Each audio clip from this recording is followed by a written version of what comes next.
everybody, my name is Hannah and today I'm coming at you with a tag. At this moment, I did not mean to press start on my camera. I don't know what I did, but I am not ready for this. I don't know what tag I'm going to do. Let's see. I think I'm going to do, oh yeah, the 90s book tag by Jordan, the Lost Reader. She is the one who tagged me and she's also the original creator. So, yes, I am not prepared. I don't have anything written down, so we'll see how this goes. I hope I seem prepared, but whatever. It doesn't matter. So, the first one is Rescuers Down Under, your favorite sequel or duology. And I love duologies. I think that they're the perfect length for books. I really enjoyed The Crooked Kingdom by Leigh Bardugo. Every time I think about those books, I'm just like, oh, they're so good. I haven't read it. It's been like a year and a half since I read it. But the characters, oh my gosh, the characters in those books are just so phenomenal. And the ending to Crooked Kingdom broke my little heart. There's a certain character in the Crooked Kingdom that many people don't like, that I love, and I loved him, and whatever, I liked him. Anyways, that's beside the point. So Crooked Kingdom was my favorite. I love the author, I love the world, the series, the couples.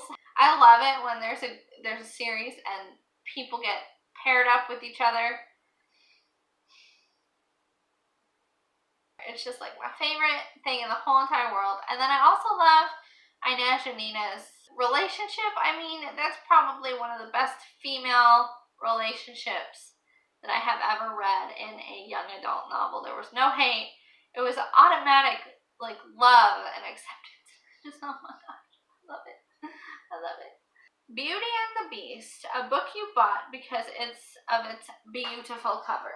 I'm on like a budget, and so I go to used bookstores as much as I can, or the library, and usually at used bookstores the books are like really not in that great of a state, and also not really like the newest version or whatever, so but that's okay. But yeah, I have never really bought a book because of its cover. Now I will show you my favorite cover. Nope, it's in the stack of books, so I'll just show it up here. And it's Lisey's Story by, who's it by? Stephen King, obviously. And if you've seen any of my videos, you know that this is my favorite cover. And it's beautiful. And I did a makeup look on it, but I don't know how that turned out. So the next one is Aladdin. Pick 3 books as your 3 wishes. Probably like my 3 favorite books. I don't know. So anyways, my first favorite book is The Bear and the Nightingale by Catherine Arden. And this book I adore. The writing is just magnificent. It's beautiful. It's majestic. It's like you're in this mythical world. Like you're already there. And I need more. I need more. Her 3rd one comes out in January. So I'm very excited for that. Okay, so the second one is Mistborn, The Final Empire. I adored this book. It has like one of my favorite tropes in it, and it kept it throughout the whole series. Basically like this hodgepodge group of misfits who are underdogs or just not like powerful at all in any way are like coming together and taking over the Lord Ruler. And I wish that the only thing that I wish is that I wish that Vin wasn't the only female in that group. There's another female, but she comes along in the 3rd book. But I'm just like, why did they all have to be men? I don't understand. But I mean, that's what you get when you read a lot of high fantasy written by male authors, honestly. So this next one, the 3rd wish, is probably my favorite book of the month of May, which is probably Children of Blood and Bone. I love that book. It was so good. Oh my gosh. It's basically one of the most action-packed novels that I've read in a very long time.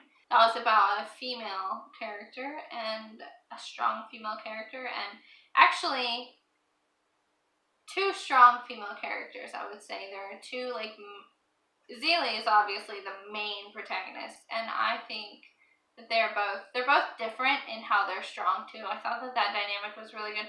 Zelie is like strong and able to like overcome her fears and able to like stay strong physically, and Amari, she was able to overcome a lot mentally with the fact that she was able to be born into this family family who is discriminating against a certain group of people, and the fact that she was able to like come out of that just like that, I thought was really cool and really strong. So the next one is The Lion King, a book that is a retelling, and the only retellings that I think that I have ever read are the Lunar Chronicles, and my favorite Lunar Chronicles book was probably Cress, because I loved the character Thorn, and I loved Cress. Cress and Winter were probably my favorite female characters out of the 9 that were the main characters. Yes, there were 9 main characters by the end of the book. She is not physically strong, but she is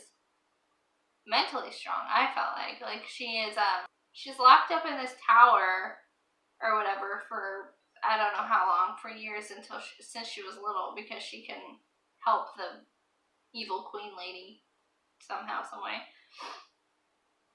And she just breaks out of it, and she didn't really have Stockholm Syndrome or anything like that. She was just like ready to go and excited to be out, I felt like. And I don't know, she overcame a lot, I feel like, and I like her. I like her a lot. A goofy movie. A book that made you laugh. And the book that made me laugh, I would have to say, is Calvin and Hobbes, the graphic novels. I just remember growing up and reading them and giggling my butt off, and it was so funny. I want to start rereading them soon, actually, at some point, because they're so funny, and I haven't had a good laugh during a book in a long time, except for Arush on the End of Time. That's also a good one. I also laughed really hard at that one. Minnie and Aru are just so funny, and they're my little heart, and I love them. Pocahontas, a book about historical figures or features a historical figure. Oh my goodness. This one's hard because I don't read like historical fiction ever, or any type of fiction, and I should.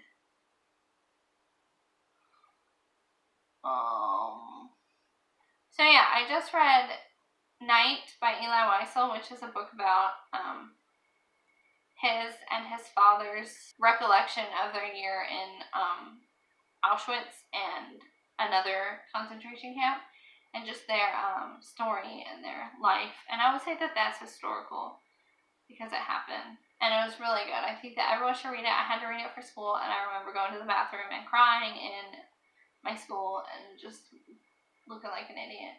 It was good. The Hunchback of Notre Dame, a character that has been in the dark for so long. This one's hard. Jordan, these are really good questions that really make me think, and I'm thoroughly enjoying it. Oh my god. Maybe Nick from Gemini? He has been in like a dark place for a very long time, and I feel like he would want to be out of that dark place, especially now that he's with Hannah. I feel like that is something that he would be interested in, is getting out of that gang on the ship, the Hyperion. That's what I think. That actually, I mean, I'm sure. Oh, maybe Prince Cardan. I'm looking at my bookshelf and I see The Cruel Prince. I wish he would be better. Man, I couldn't stand him. Honestly, I wish that he would like I feel for him. Like, his family really sucks.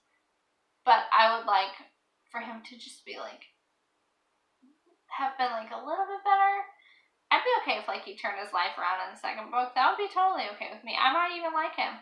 But man, right now I don't. He's a turd. But I think that he might have been in like a dark place for a very long time, and that might be like why he is the way he is.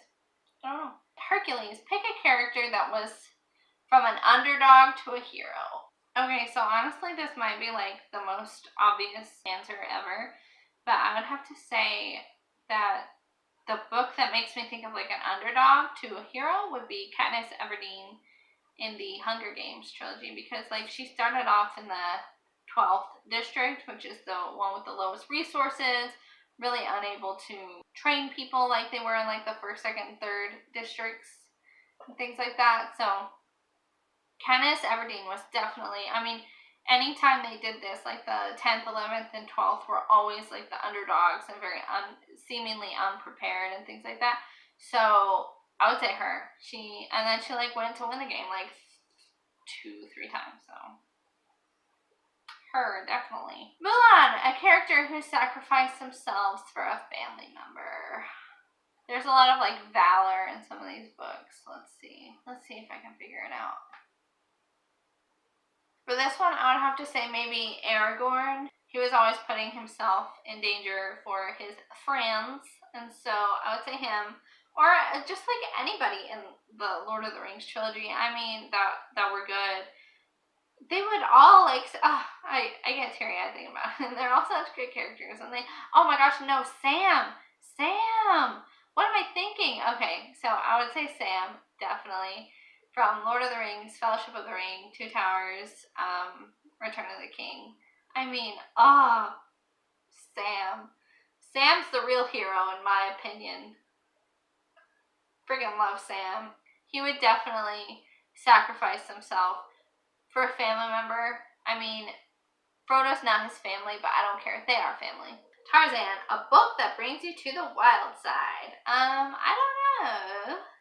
I would say, just because it's fresh in my mind, I would say Daughter of the Pirate King by Trisha Levenseller. I don't know why I think this, but I feel like Alosa is just so wild, and I love her, and she's in her thinking, like she's this like siren seductress, and I don't know. I feel like she could bring anyone to their wild side.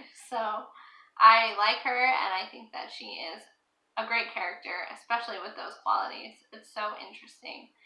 And yeah, I would say Daughter of the Pirate King, Daughter of the Siren Queen by Trisha Levenseller. And I am done with the tag now. And I'm going to post Jordan's information in the down bar. Okay, well, I will see you next video. Bye!